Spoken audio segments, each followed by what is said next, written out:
रमज़ान के 22 रोज़े में आपका स्वागत है। तो आज हम लोग आए हुए थे मुरादाबाद कपड़ों का माल लेने के लिए। तो माल लेने के बाद हम लोग चले जाते हैं कबाब खाने के लिए और फिर कबाब खा के फटाफट सब काम ख़त्म करके मैं जाता हूँ 2020 की चाबी लेके 2020 को लेने के लिए। फिर 2020 लेके आता हूँ और उसके बाद हम लोग चले जाते हैं शूज़ लेने के लिए। शूज़ लेने के बाद सब काम ख़त्म करके हम लोग आ जाते हैं रिटर्न मार्केट में। हम लोग को लगने लगती है भूख, तो उसके बाद हम लोग खाते हैं बिरयानी।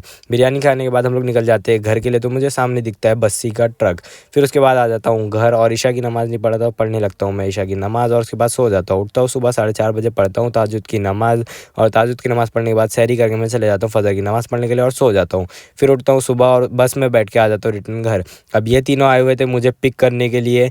फिर उसके बाद हम लोग इस सांड को कार में पैक करके चले जाते हैं अपनी शॉप पे। फिर शॉप पे सब काम ख़त्म करने के बाद आ जाते हैं रिटर्न घर और करते हैं फटाफट इफ्तारी करने के बाद चले जाता हूँ मैं मगरिब की नमाज़ पढ़ने के लिए। तो आज के लिए इतना ही, मिलेंगे नेक्स्ट मिनी व्लॉग में, तब तक के लिए बाय बाय।